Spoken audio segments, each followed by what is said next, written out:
오늘도 하나님의 은혜와 사랑과 평강, 주님이 주시는 능력이 든든한 교회와 또 말씀을 사모하고 이 성전에 나와 말씀을 듣고 있는 여러분들과 그리고 형편상 유튜브를 통해서 하나님 말씀을 듣고 있는 모든 분들에게도 함께 하시기를 축복합니다. 누가복음 15장 25절로 32절을 통해서 제2의 탕자 하는 제목으로 함께 은혜를 나누고자 합니다. 자, 기독교는 유턴하는 종교다 이렇게 말을 하죠. 즉 돌이키는 종교라는 것이죠. 잘못 갔으면 다시 턴해와야 되는 겁니다. 그래야 회복의 은혜가 있고 축복이 있습니다.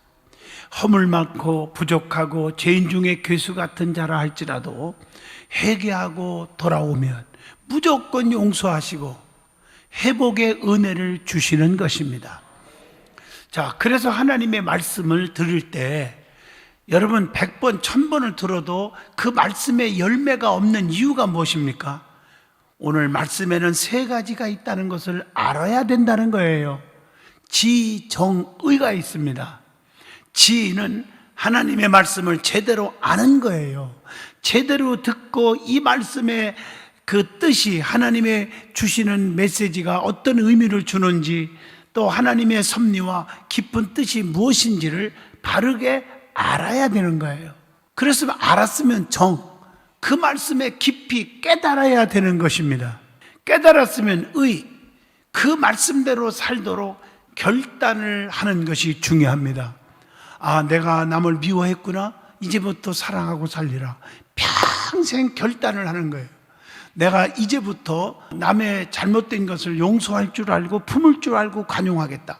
결단을 해야 되는 거예요. 내 앞에는 절대로 원수를 맺지 않겠다. 결단을 하고 사는 거예요. 기도하라. 말씀을 100번 듣고 여러분들이 깨달았으면 뭐합니까? 내가 이제부터 새벽기도 꼭 열심히 하겠다. 결단을 내려야 되는 거예요. 하루에 한 장씩 이상씩 성경을 꼭 읽겠다. 읽어야 된다. 왜? 믿음은 들음에서 나며 들음은 그리스도의 말씀으로 남이니라 깨달았어요. 그렇으면 실천해야 된다는 거예요. 지정의가 그렇게 중요한 거예요. 교회도 건전한 교회는 지정의를 갖춘 교회입니다. 지, 말씀 운동입니다. 여러분 말씀이 없이는 아무런 의미가 없어요. 정, 성령 운동, 그리고 기도 운동, 또 거듭나고 이런 운동이 막 일어나야 돼요. 그 다음에 의는 뭐예요? 실천 운동이에요. 말씀을 들었으면 행동으로 옮기는 거예요. 이 세 가지가 얼마나 중요한지 우리는 깨달아야 합니다. 그래서 성령 받고 은혜 받았으면, 은사를 받았으면 진짜인지 가짜인지 지정의를 보면 압니다. 성령 받으면 변화가 일어나는 거예요. 그래서 은사가 임하는데 지적 은사, 지식, 지혜, 분별, 정적 은사, 방언, 예언, 통역, 의지적 은사, 믿음, 능력, 신유.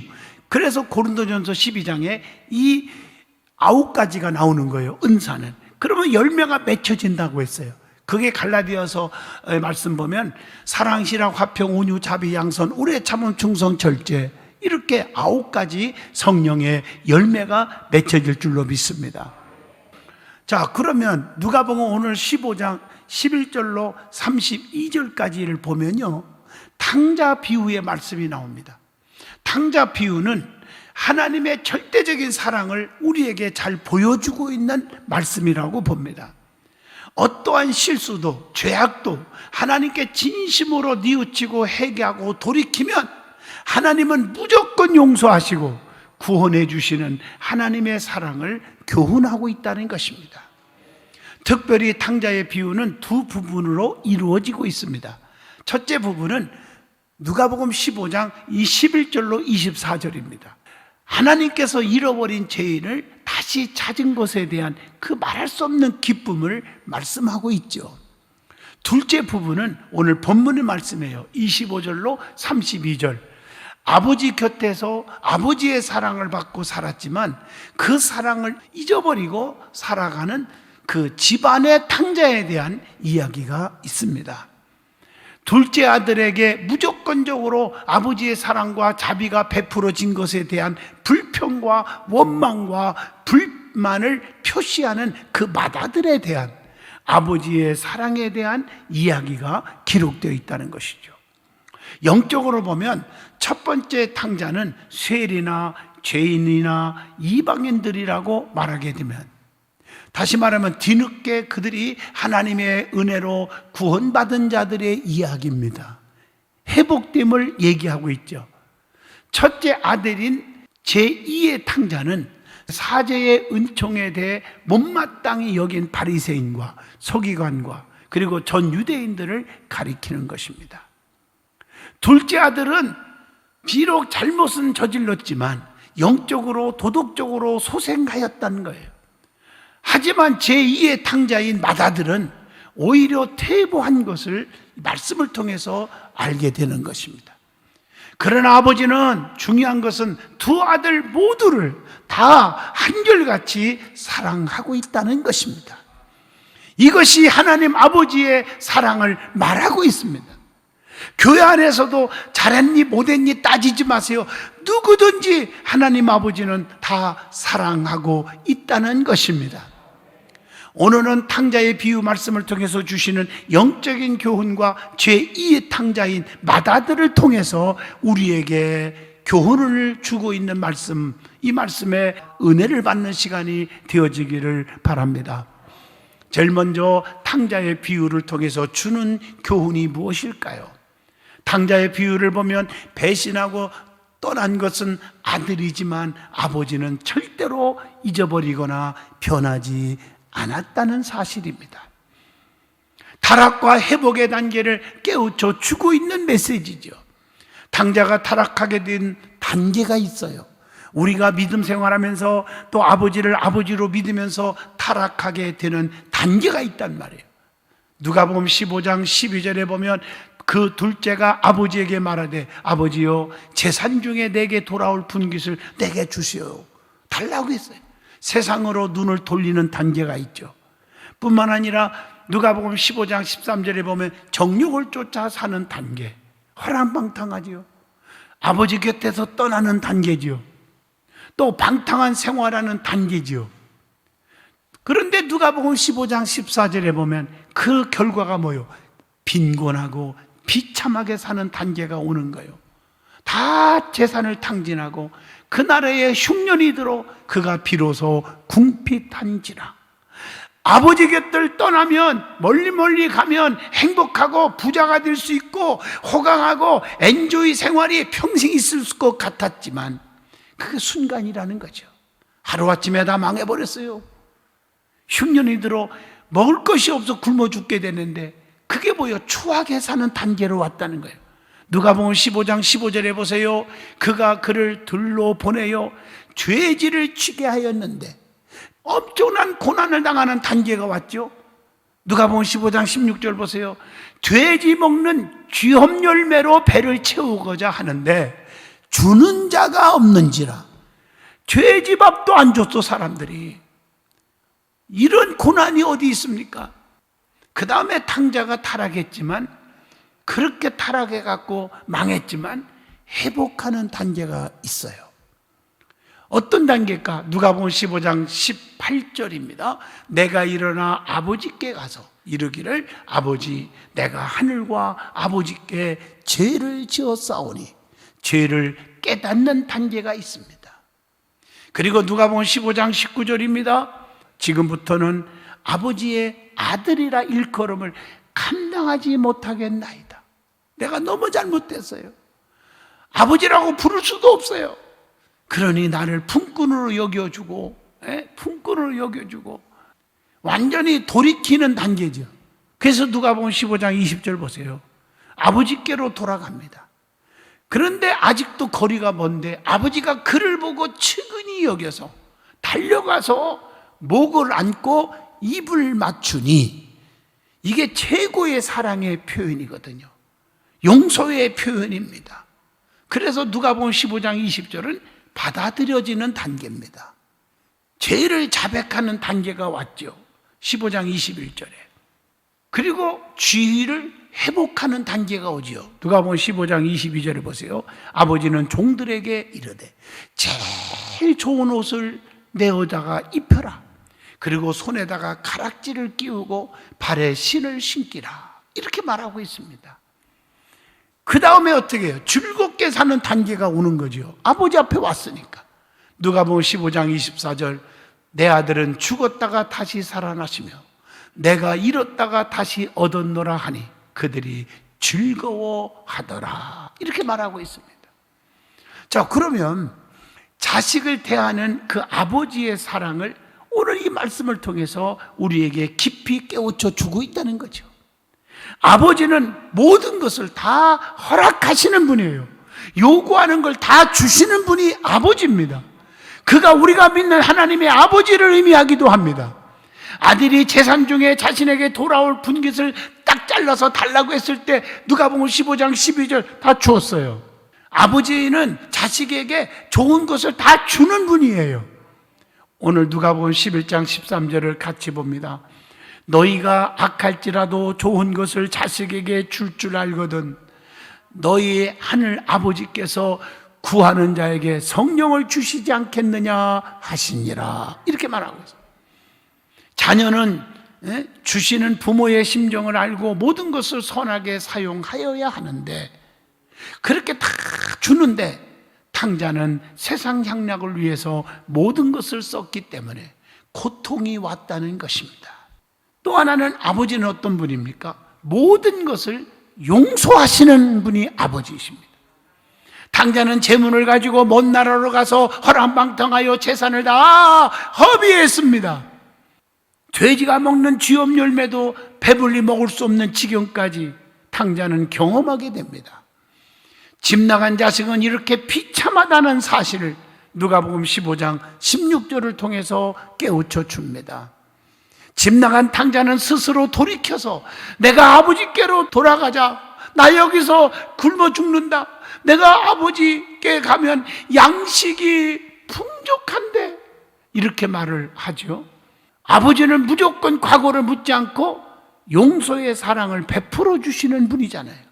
그렇게 돌아온 탕자를 향해서 누가복음 15장 20절에 입을 맞추고 달려가 목을 안아주셨다. 용서하시고 사랑해 주셨다는 겁니다. 그리고 제일 좋은 옷을 입혀주고 신발까지 신겨주고 너는 아버지라 자격이 없다고 아버지라고 부를 수 있는 자격이 없다고 말하고 그렇게 오지만 너는 누가 뭐라 해도 내 아들이야 하는 의미에서 가락지를 끼워줍니다. 이게 하나님 아버지의 사랑이에요. 제일 좋은 옷을 입혀주고 신발 신겨주고 얼마나 멋있어요. 과거의 죄를 묻지도 아니하시고 무조건 용서하시잖아요. 요한일서 1장 9절을 보면 만일 우리가 우리 죄를 자백하면 그는 미쁘시고 의로우사 우리 죄를 사하시며 우리를 모든 불의에서 깨끗하게 하실 것이요 라고 말씀했습니다. 그 다음에 아버지는 돌아온 아들을 어떻게 했습니까? 회복시켜 주시는 분이십니다. 하늘과 아버지께 죄를 지었기에 아들이 아니고 종으로 좀 써주세요. 나는 아버지라고 부를 수도 없어요 하고 눈물 흘리는 아들에게 회복의 은혜를 주셨단 말이에요. 그게 21절 22절입니다. 아버지는 아들을 향하여 죽었다가 다시 살아났고 잃었던 아들을 다시 찾았다고 너무 기뻐한다고 누가복음 15장 24절에 말합니다. 그것이 다른 거예요. 그러므로 기독교는 유턴하는 종교라는 거예요. 돌아오기만 하면 반드시 회복의 은혜가 임한다는 것입니다. 성경에 나오는 사랑의 표현으로 아버지를 묘사한 것이 많지요. 성경에 누가복음 15장 17절 부유하신 아버지, 요한복음 11장 41절 들으시는 아버지, 요한복음 17장 25절에 의로우신 아버지, 요한일서 1장 9절 무조건 용서하시는 아버지. 이게 나의 아버지예요. 그 아버지는 항상 우리를 버리지 아니하시고 잊어버리지 아니하시고 여러분 곁에 계신 줄로 믿습니다. 그 아버지의 사랑을 우리에게 깊이 깨우쳐 주고 있다는 것입니다. 아들은 아버지 곁을 떠났지만 아버지는 늘 항상 곁에 있었다는 것입니다. 아버지는 항상 우리 곁을 떠나지 않고 계신다는 거예요.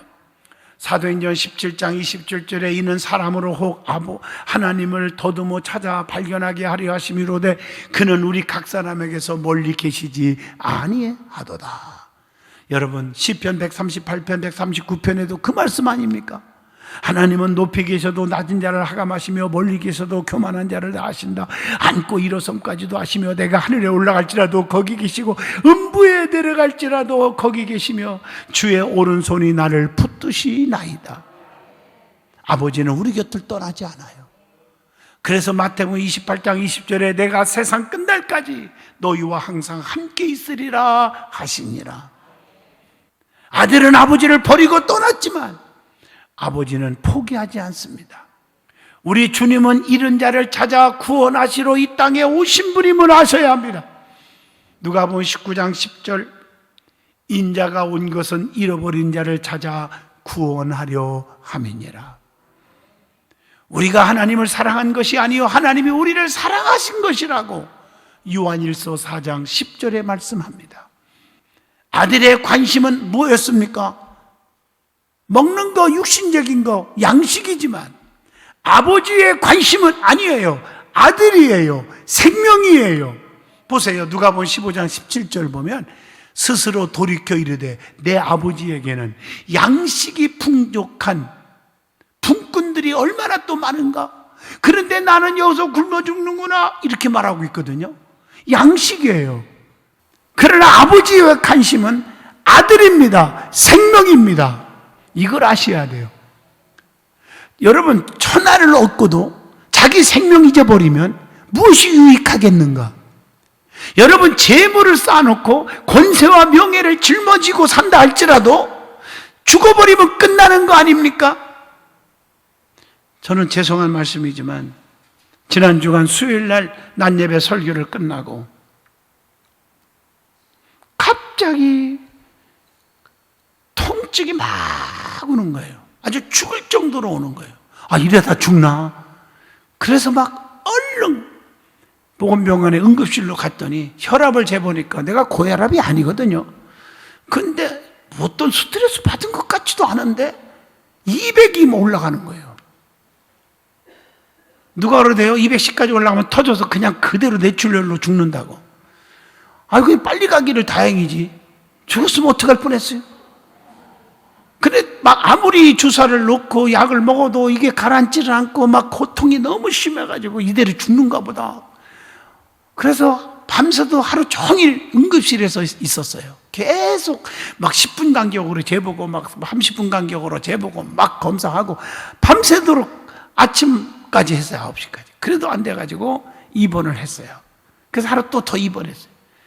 근데 며칠 더 했으면 좋겠는데 사명이 무엇인지를 여기서 깨달았어요. 제가 성도들에게 약속했잖아요. 오늘 주일이죠. 주일부터는 오후 2시 예배 눕기서를 강의합니다. 그리고 금요철야 어제 그저께죠. 금요철야 철야는 사사기 마지막 장을 마치겠습니다. 약속을 했잖아요. 그런데 내가 금요일 날 또 안 나오고 퇴원해버리면 어떡할 거예요? 사명이 무섭더라고요. 근데 솔직히 제가 뭐 빠뜨리지 않고 3부 때 얘기하는 이유는 거기서요, 제가 종이하고 메모지하고 볼펜을 달라고 간호사를 불러가지고 유언장을 쓸렀었어요. 갑자기 죽으면 할 얘기가 없잖아요. 그래서 큰아들아, 작은아들아, 또 며느리들 딱 또 전화를 했더니 막 애들이 막 울어요. 막 며느리까지 울어요. 그래서 야, 며느리도 자식이다. 내 딸이야. 아들은 아들이고. 이렇게 생각을 하면서 어떻게 할 거예요? 교회는 어떻게 움직여야 됐으면 좋겠고, 연수원은 어떻게 해야 성도들을 하고, 이런 얘기를 또 사모한테 써야 되잖아요. 죽음이 뭔지를 깨달았어요. 이들이 가는 것 같더라고요, 진짜. 기도를 아주 열심히 했죠. 그러면서도 조금 괜찮아지길래 퇴원을 해버렸어요. 만류에도 불구하고 퇴원을 했더니 좀 괜찮이 많이 좋아졌습니다. 그래서 성도들이 울먹이면서 문자를 보내고 막 그러면서 야, 이런 성도들 때문에 내가 힘을 얻겠구나 이런 생각을 해봅니다. 그러면서 아파봐야 아픈 사람의 심정을 알겠구나. 가난해봐야 가난한 사람의 심정을 알겠구나. 그걸 제가 깨달았어요. 여러분들이 수많은 분들이 막 기도해달라고 하고 전화로 기도 부탁하고 막 문자 오고 그럴 때 기도를 많이 간절히 했지만 어떤 때는 바쁘면 그냥 간절히 더 기도해야 되는데 그냥 형식적으로 기도할 때가 솔직히 있었잖아요. 아버지 용서해 주세요. 잘못했습니다. 회개했다니까요. 그러면서 사랑의 목사라고 하면서 나를 미워하는 사람이 혹시 생기면 저게 나를 미워해. 나도 법을 좀 공부했으니까 3대 5대째 다 들춰내갖고 나도 한번 싸워봐. 제가 철저하게 회개했습니다. 하나님, 이 목사 자격도 없는 놈입니다. 아버지, 잘못했습니다. 사랑의 목사가 되겠습니다. 기도를 엄청 했다니까요. 그때 하나님 나를 이렇게 살려주셨어요. 여러분, 사람에게는 어떤 일이 언제 어떻게 닥쳐올지 아무도 모르는 거예요. 지난주에 설교했잖아. 인간은 3가지 비밀이 있다. 환난의 비밀, 죽음의 비밀, 세상 종말, 예수님의 심판의 비밀이 있다고. 그러므로 정신을 차리고 깨어 기도해야 되겠다 하는 생각을 해봅니다. 자, 오늘 이 말씀을 보면서 아버지는 변하지 않는 사랑을 하신다는 거. 나는 변할 때가 있어. 나는 실수할 때가 있어. 그러나 아버지는 실수가 없어. 아버지는 변하지 않는 사랑을 우리에게 주신다는 거. 그래서 자네께나 그 주님께 감사하고 살아야 될 줄로 믿습니다. 오늘 여기 말씀 보면 누가복음 15장 24절에 다시 찾은 기쁨을 아버지는 보여주고 있습니다. 하나님은 내게로 오는 자를 절대로 내어 쫓지 않는다고 요한복음 6장 37절에 말씀합니다. 세월은 흘러도 절대로 변하지 않는 것이 있어요. 로마서 8장 16절 관계는 변하지 않아요. 베드로후서 3장 9절 약속은 변하지 않아요. 요한복음 13장 1절 사랑은 변하지 않습니다. 베드로전서 1장 4절 세월은 흘러도 유업은 변하지 않는다. 베드로전서 5장 4절 면류관도 변하지 않는다. 복음과 진리도 갈라디아서 1장 7절 보니까 변하지 않는다. 세월은 흘러도 히브리서 13장 8절 예수님은 변하지 않습니다. 허물 많고 부족하고 죄인 중에 괴수 같은 자라 할지라도 회개하고 돌아오면 무조건 용서하시고 회복의 은혜를 주시는 것입니다.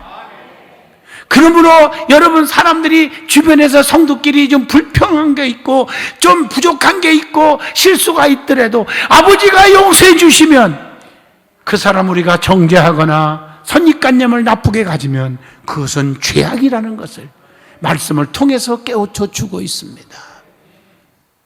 그러면 제2 탕자 마다들에 대해서 한번 생각해 보면서 우리에게 어떤 교훈을 주고 있을까?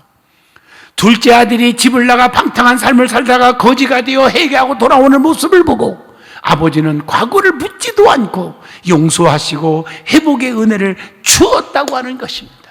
그러나 맏아들은 형으로서 돌아오는 동생을 기쁘게 환영하지 못했고 비난과 원망과 불평을 아버지께 쏟아놓고 있습니다. 오늘날 교회 안에서도 조금 부족하고 허물이 있다 하여 미워하고 핍박하는 경우가 많지 않았는가 생각하게 합니다. 또한 회개하여 하나님께 가까워진 믿음의 사람을 보고 기뻐하는 것이 아니라 시기하고 질투하는 이들이 많이 있었지 않았는가. 또한 탕자의 모습임을 말씀을 통해서 오늘 이 말씀을 보여주고 있는데 우리는 깨달아야 된다는 것입니다. 그는 아버지의 마음을 이해하지 못했다는 것이 문제입니다. 아버지의 변하지 않는 사랑을 이해하지 못했고 잃어버렸다가 생각한 아들이 회개하고 돌아온 것이 얼마나 반갑고 기쁜 것인지를 이해하지 못했습니다. 제2의 탕자인 첫아들은 동생에 대한 자신의 책임을 잃어버리고 말았어요. 자기에게는 왜 책임이 없냐는 거예요. 목사도 생각할 때마다 성도들이 왜 저러나 그럴 때 항상 그 성도들을 미워할 때가 있어서 회개를 엄청나게 했다니까요. 나를 돌아보는 거예요. 내가 잘못 가르쳤고, 내가 은혜를 못 끼쳤고, 내가 기도하지 않아서 그렇다. 내 책임을 왜 생각하지 못했다는 거죠. 맏아들로서 아버지를 대신해서 가정을 지킬 책임이 있는 거 아니겠습니까? 다시 말하면 집 나간 동생을 지켜야 할 책임이 있지 않느냐는 거예요. 돌아온 동생을 위해 잔치를 베풀어 줄 책임도 있다는 사실을 왜 잊어버렸냔 말이에요. 눈앞에 보이는 것에 너무 집착하여 옹졸한 태도를 보인 것이 아니겠습니까?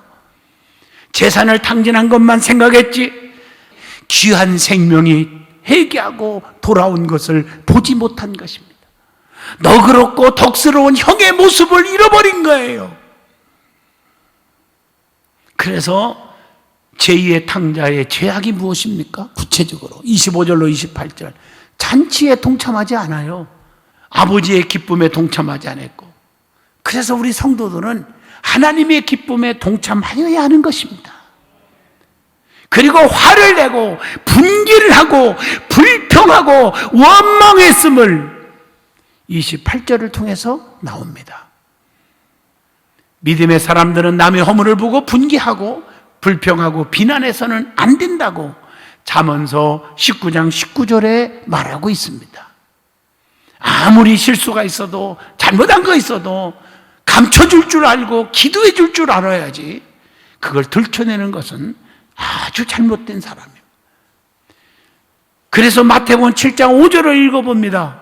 같이 보겠습니다. 외식하는 자요, 먼저 내 눈 속에서 들보를 빼어라.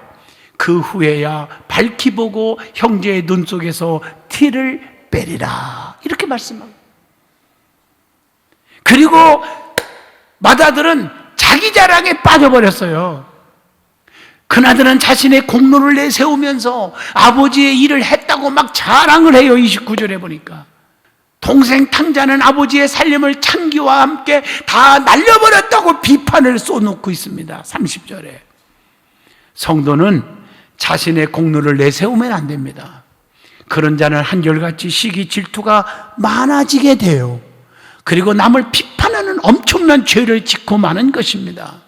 결론적으로 말합니다. 사람은 누구나 다 죄인들입니다. 로마서 3장 10절 의인은 없나니 단 하나도 없다고 했습니다. 누구든지 남을 정죄하거나 비판할 자격이 저나 여러분 아무도 없다는 사실을 기억하셔야 합니다. 하나님은 죄인이 돌아오는 것을 제일 기뻐하십니다. 그렇기 때문에 곁길로 간 자들을 돌아오게 해야 합니다. 그것이 아버지가 기뻐하는 일인 줄로 믿습니다. 아버지는 불평하는 제2 탕자 맏아들에게 이렇게 말합니다. 본문 31절로 32절.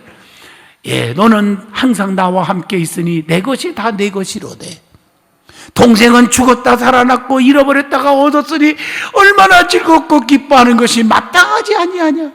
그 마땅한 것이다. 이렇게 말씀하고 있어요. 이것이 진정한 아버지의 뜨거운 사랑입니다.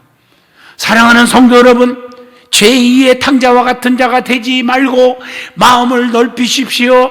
아버지의 사랑을 품고 사는 저와 여러분이 되기를 축복합니다. 기도합니다. 걸어가신 하나님, 저희들의 잘못을 회개합니다. 우리는 제2의 맏아들 같은 탕자가 되었지 않은가를 반성했습니다. 용서하여 주시고 이제부터 우리는 바르게 사랑의 성도로 바꿔지게 하여 주옵소서. 예수 이름으로 간절히 기도하옵나이다.